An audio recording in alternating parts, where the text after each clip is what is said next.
10ನೇ ತರಗತಿ ಕನ್ನಡ ಪದ್ಯಭಾಗ 4 ಚಲಮನೆ ಮೆರವೆಂ ಪ್ರಶ್ನೋತ್ತರಗಳು. ಕೆಳಗಿನ ಕವಿಗಳ ಅಥವಾ ಸಾಹಿತಿಗಳ ಜನ್ಮಸ್ಥಳ, ಕಾಲ, ಕೃತಿ ಮತ್ತು ಪ್ರಶಸ್ತಿಗಳನ್ನು ಕುರಿತು ವಾಕ್ಯ ರೂಪದಲ್ಲಿ ಬರೆಯಿರಿ. ಕವಿ ಪರಿಚಯ.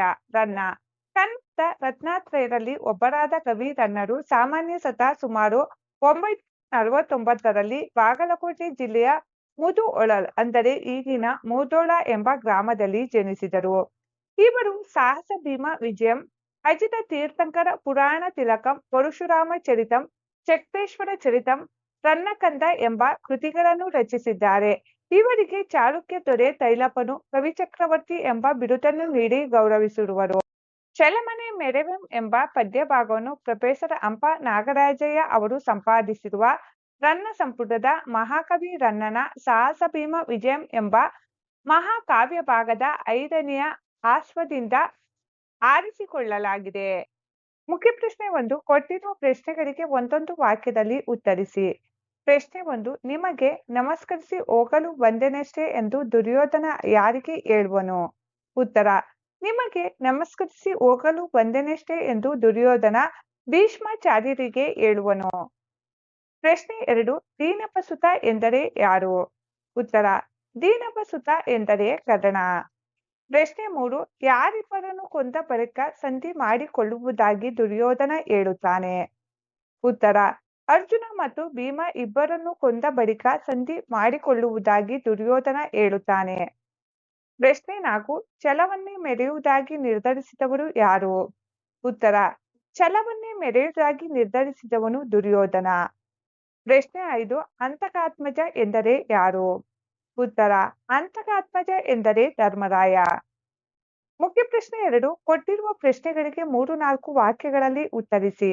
ಪ್ರಶ್ನೆ 1. ತಾನು ಓಡಾಡುತ್ತಿರುವುದು ನೆಲಕ್ಕಲ್ಲ ಛಲಕ್ಕೆ ಎಂಬುದನ್ನು ದುರ್ಯೋಧನ ಹೇಗೆ ವಿವರಿಸುತ್ತಾನೆ? ಉತ್ತರ.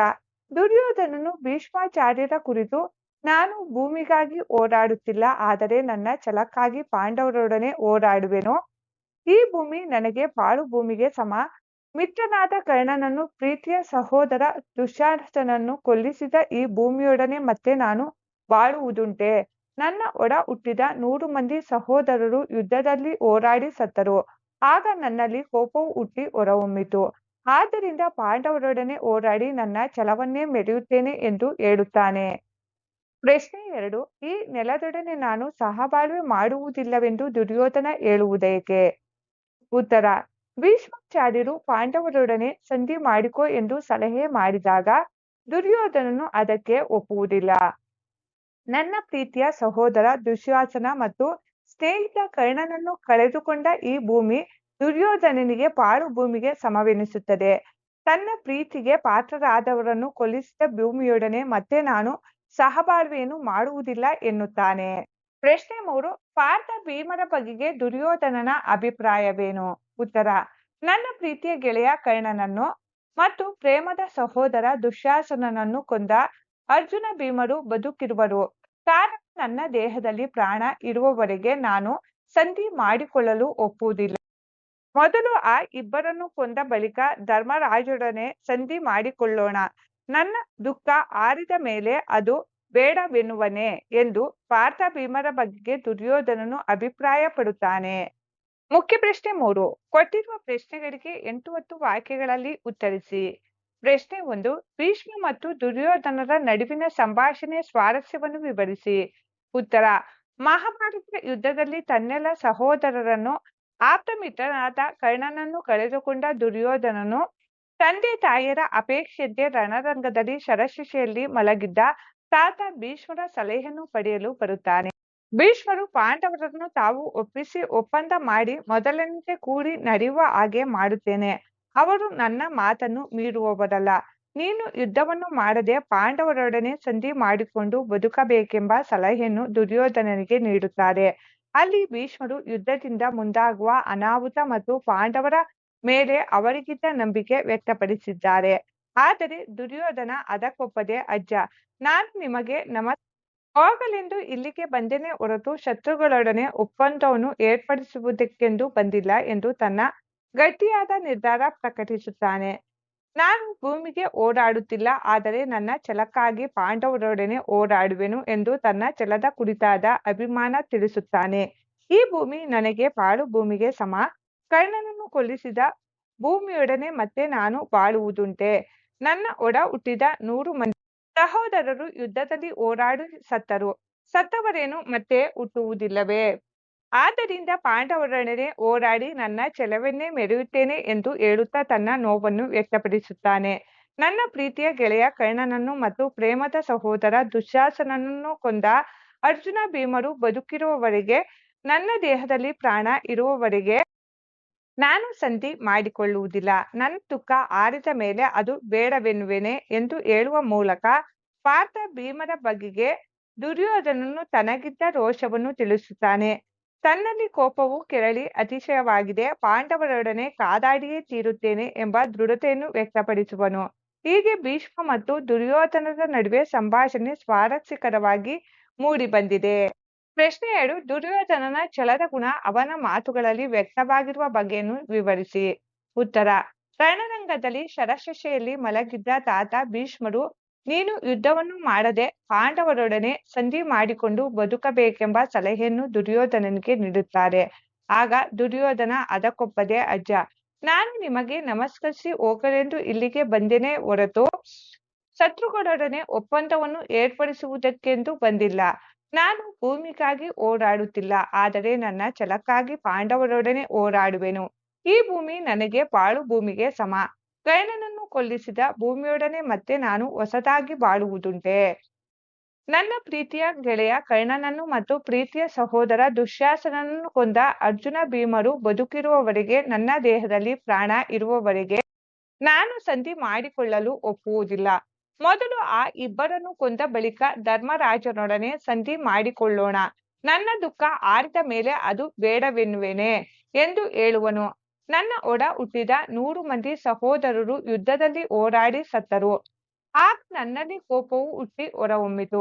ಸತ್ತವರೇನು ಮತ್ತೆ ಹುಟ್ಟುವುದಿಲ್ಲವೇ? ಆದ್ದರಿಂದ ಪಾಂಡವರೊಡನೆ ಓಡಾಡಿ ನನ್ನ ಛಲವನ್ನೇ ಮೆರೆಯುತ್ತೇನೆ. ಪಾಂಡವರೊಡನೆ ಕಾದಾಡಿಯೇ ತೀರುತ್ತೇನೆ. ಯುದ್ಧದಲ್ಲಿ ತಾನು ಉಳಿದು ತಾನು ಭೂಮಿಗೆ ಒಡೆಯನಾಗಬೇಕು, ಅಥವಾ ಪಾಂಡವರು ಉಳಿದು ಅವರು ಭೂಮಿಗೆ ಒಡೆಯರಾಗಬೇಕು ಎನ್ನುವಲ್ಲಿ ದುರ್ಯೋಧನನು ಯುದ್ಧವು ನಡೆಯುವುದು ನಿಶ್ಚಿತ ಎಂಬುದನ್ನು ತಿಳಿಸುತ್ತಾ ಸೋಲು ಗೆಲುವಿಗೂ ತಾನು ಬದ್ಧ ಎಂದು ಹೇಳುವಲ್ಲಿ ಬಂದದ್ದನ್ನು ಅನುಭವಿಸಬೇಕೆಂಬ ಛಲದ ದೃಢತೆಯನ್ನು ವ್ಯಕ್ತಪಡಿಸಿರುವನು. ಮುಖ್ಯ ಪ್ರಶ್ನೆ 4. ಸಂದರ್ಭ ಸಹಿತ ಸ್ವಾರಸ್ಯವನ್ನು ವಿವರಿಸಿ. ವಾಕ್ಯ 1. ನೆಲಕ್ಕಿರುವೆನೆಂದು ಬಗೆದಿರೆ ಛಲಕ್ಕಿರುವೆಂ. ಆಯ್ಕೆ. ಪ್ರಸ್ತುತ ಸಾಲನ್ನು ರನ್ನರು ಬರೆದ ಸಾಹಸ ಭೀಮ ವಿಜಯಂ ಕೃತಿಯಿಂದ ಆಯ್ದ ಚಲಮನೆ ಮೆರೆವೆಂ ಎಂಬ ಪದ್ಯಪಾಠದಿಂದ ಆರಿಸಿಕೊಳ್ಳಲಾಗಿದೆ. ಸಂದರ್ಭ. ಯುದ್ಧದಲ್ಲಿ ತನ್ನೆಲ್ಲ ಸಹೋದರರನ್ನು ಮತ್ತು ಆಪ್ತ ಮಿತ್ರನಾದ ಕರ್ಣನನ್ನು ಕಳೆದುಕೊಂಡ ದುರ್ಯೋಧನನು ತಂದೆ ತಾಯಿಯರ ಸಲಹೆ ಮೇರೆಗೆ ಶರಶಯ್ಯೆಯಲ್ಲಿ ಮಲಗಿದ್ದ ತಾತ ಭೀಷ್ಮರ ಸಲಹೆಯನ್ನು ಪಡೆಯಲು ಬಂದಾಗ, ಭೀಷ್ಮರು ನೀನು ಯುದ್ಧವನ್ನು ಮಾಡದೆ ಪಾಂಡವರೊಡನೆ ಸಂಧಿ ಮಾಡಿಕೊಂಡು ಬದುಕಬೇಕೆಂಬ ಸಲಹೆಯನ್ನು ದುರ್ಯೋಧನನಿಗೆ ನೀಡುತ್ತಾರೆ. ಆಗ ದುರ್ಯೋಧನನು ನಿಮಗೆ ನಮಸ್ಕರಿಸಿ ಆಶೀರ್ವಾದ ಪಡೆಯಲು ಬಂದೆನೆ ಹೊರತು ನನ್ನ ಶತ್ರುಗಳೊಂದಿಗೆ ಒಪ್ಪಂದ ಖಂಡಿತವಾಗಿ ಇಲ್ಲ.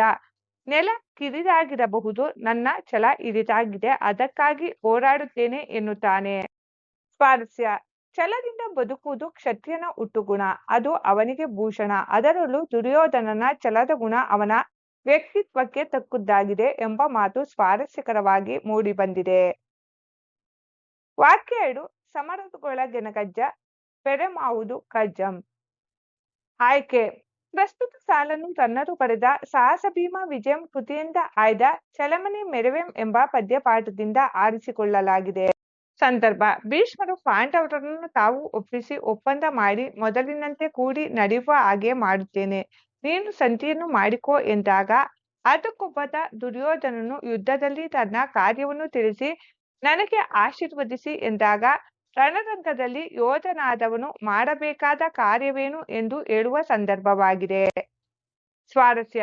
ಯುದ್ಧವನ್ನು ಮಾಡಲೇಬೇಕು ಎನ್ನುವ ತವಕ ಮತ್ತು ಒಂಟಿಯಾಗಿದ್ದರೂ ಸಂಧಿ ಮಾಡಿಕೊಳ್ಳಲೊಪ್ಪದ ವೀರತನ ದುರ್ಯೋಧನನ ರಕ್ತದಲ್ಲಿ ಅಡಗಿರುವುದು ಸ್ವಾರಸ್ಯಕರವಾಗಿ ಇಲ್ಲಿ ವ್ಯಕ್ತಗೊಂಡಿದೆ. ವಾಕ್ಯ 3. ಪಾಂಡವರೊಳೆರೆದು ಚಲಮನೆ ಮೆರೆವೆಂ. ಆಯ್ಕೆ ಪ್ರಸ್ತುತ ಸಾಲನ್ನು ರನ್ನನು ಬರೆದ ಸಾಹಸ ಭೀಮ ವಿಜಯಂ ಕೃತಿಯಿಂದ ಆಯ್ದ ಚಲಮನೆ ಮೆರವಂ ಎಂಬ ಪದ್ಯಪಾಠದಿಂದ ಆರಿಸಿಕೊಳ್ಳಲಾಗಿದೆ. ಸಂದರ್ಭ ಸಂಧಿಗೆ ಒಪ್ಪದ ದುರ್ಯೋಧನನು ಭೀಷ್ಮರನ್ನು ಕುರಿತು ನಾನು ಭೂಮಿಗಾಗಿ ಹೋರಾಡುತ್ತಿಲ್ಲ, ಈ ಭೂಮಿ ನನಗೆ ಪಾಳು ಭೂಮಿಗೆ ಸಮ. ನನ್ನವರನ್ನು ಕೊಂದ ಪಾಂಡವರನ್ನು ಇರಿದು ಅವರನ್ನು ಕೊಂದು ಛಲವನ್ನೇ ಮೆರೆಯುತ್ತೇನೆಂದು ಸಂಧಿಗೊಪ್ಪದ ದುರ್ಯೋಧನನು ಛಲದಿಂದ ಹೇಳುವ ಸಂದರ್ಭದಲ್ಲಿ ಈ ಮಾತು ಉಲ್ಲೇಖವಾಗಿದೆ. ಸ್ವಾರಸ್ಯ ತನ್ನ ವೈರಿಗಳಾದ ಪಾಂಡವರೊಂದಿಗೆ ಹೋರಾಡುವ ಅಚಲ ವೀರತನ ದುರ್ಯೋಧನನಲ್ಲಿ ಅಡಗಿರುವುದು ಹಾಗೂ ತಾನು ಯುದ್ಧವನ್ನು ಮಾಡಿಯೇ ತೀರುತ್ತೇನೆಂದು ಹೇಳುವಲ್ಲಿ ಅವನ ಗಟ್ಟಿತನ ಸ್ವಾರಸ್ಯಕರವಾಗಿ ಮೂಡಿಬಂದಿದೆ. ವಾಕ್ಯ 4 ಮೇಣಾಯ್ತು ಕೌರಮಂಗಳ ವನಿತಳಂ. ಆಯ್ಕೆ ಪ್ರಸ್ತುತ ಸಾಲನ್ನು ರನ್ನರು ಬರೆದ ಸಾಹಸ ಭೀಮ ವಿಜಯಂ ಕೃತಿಯಿಂದ ಆಯ್ದ ಚಲಮನೆ ಮೆರವೆಂ ಎಂಬ ಪದ್ಯಪಾಠದಿಂದ ಆರಿಸಿಕೊಳ್ಳಲಾಗಿದೆ. ಸಂದರ್ಭ ಭೀಷ್ಮರ ಸಲಹೆಗೆ ಒಪ್ಪದ ಅಂತಿಮವಾಗಿ ಯುದ್ಧವನ್ನು ಮಾಡಿಯೇ ತೀರುತ್ತೇನೆಂದು ತೀರ್ಮಾನಿಸಿದ ದುರ್ಯೋಧನನನ್ನು ಪಾಂಡವರೊಡನೆ ಕಾದಾಡಿಯೇ ತೀರುತ್ತೇನೆ ಎಂದು ತೀರ್ಮಾನಿಸುತ್ತಾನೆ. ಉಳಿದರೆ ನಾನು ಒಡೆಯನಾಗುತ್ತೇನೆ, ಅಳಿದರೆ ಅವರು ಒಡೆಯರಾಗುತ್ತಾರೆ ಎನ್ನುವ ಸಂದರ್ಭದಲ್ಲಿ ಈ ವಾಕ್ಯವು ಪ್ರಸ್ತಾಪಿಸಲಾಗಿದೆ. ಸ್ವಾರಸ್ಯ ತಾನು ಇರುವವರೆಗೂ ಪಾಂಡವರೊಂದಿಗೆ ಕೂಡಿ ಬಾಳುವುದಿಲ್ಲವೆಂದು ಅದು ಅಸಾಧ್ಯವಾದ ಮಾತೆಂದು ದುರ್ಯೋಧನನು ನಾಳಿನ ಸಮರದ ಸಾರದಲ್ಲಿ ತೀರ್ಮಾನವಾಗುತ್ತದೆ ಎಂದು ಹೇಳುವ ಮಾತು ಸ್ವಾರಸ್ಯಪೂರ್ಣವಾಗಿ ಮೂಡಿಬಂದಿದೆ. ಭಾಷಾ ಚಟುವಟಿಕೆ ಮುಖ್ಯ ಪ್ರಶ್ನೆ 1 ಕೊಟ್ಟಿರುವ ಪದ್ಯದ ಸಾಲುಗಳಿಗೆ ಪ್ರಸ್ತಾರ ಹಾಕಿ ಗಣ ವಿಭಾಗ ಮಾಡಿ ಛಂದಸ್ಸಿನ ಹೆಸರನ್ನು ಬರೆಯಿರಿ. ಮಕ್ಕಳೇ, ಇಲ್ಲಿ ಪದ್ಯದ ಭಾಗಗಳಿಗೆ ಪ್ರಸ್ತಾರ ಹಾಕಿ ಗಣ ವಿಭಾಗಿಸಲಾಗಿದೆ. ಛಂದಸ್ಸಿನ ಹೆಸರು ಕಂದಪದ್ಯ. ಪದ್ಯ ಭಾಗ. ಮುಖ್ಯ ಪ್ರಶ್ನೆ 2 ಕೊಟ್ಟಿರುವ ಪದಗಳಿಗೆ ತತ್ಸಮ ತದ್ಭವಗಳನ್ನು ಬರೆಯಿರಿ. ಕಾರ್ಯ ಕಜ್ಜ, ಆರ್ಯ ಅಜ್ಜ. ಮುಖ್ಯ ಪ್ರಶ್ನೆ 3 ಕೊಟ್ಟಿರುವ ಪದಗಳನ್ನು ವಿಗ್ರಹ ವಾಕ್ಯ ಮಾಡಿ ಸಮಾಸದ ಹೆಸರನ್ನು ತಿಳಿಸಿ. ಪಾರ್ಥ ಭೀಮರು, ಪಾರ್ಥರು ಪ್ಲಸ್ ಭೀಮರು ದ್ವಂದ್ವ ಸಮಾಸ. ಅಂತಕಾತ್ಮಜ, ಅಂತಕನ ಆತ್ಮಜನಾದವನು ಯಾರೋ ಅವನೇ ಅಂತಕಾತ್ಮಜ ಬಹುವೀಧಿ ಸಮಾಸ. ದೀನಪಸುತ, ದೀನಪನ ಸುತನಾದವನು ಯಾರೋ ಅವನೇ ದೀನಪಸುತ ಬಹುವೀಧಿ ಸಮಾಸ. ಚಟುವಟಿಕೆ ಮುಖ್ಯ ಪ್ರಶ್ನೆ 1 ಈ ಕೆಳಗಿನ ಪದ್ಯ ಭಾಗವನ್ನು ಪೂರ್ಣ ಮಾಡಿ ಕಂಠಪಾಠ ಮಾಡಿರಿ. ಪದ್ಯ ಭಾಗ 1, ಪದ್ಯ ಭಾಗ 2.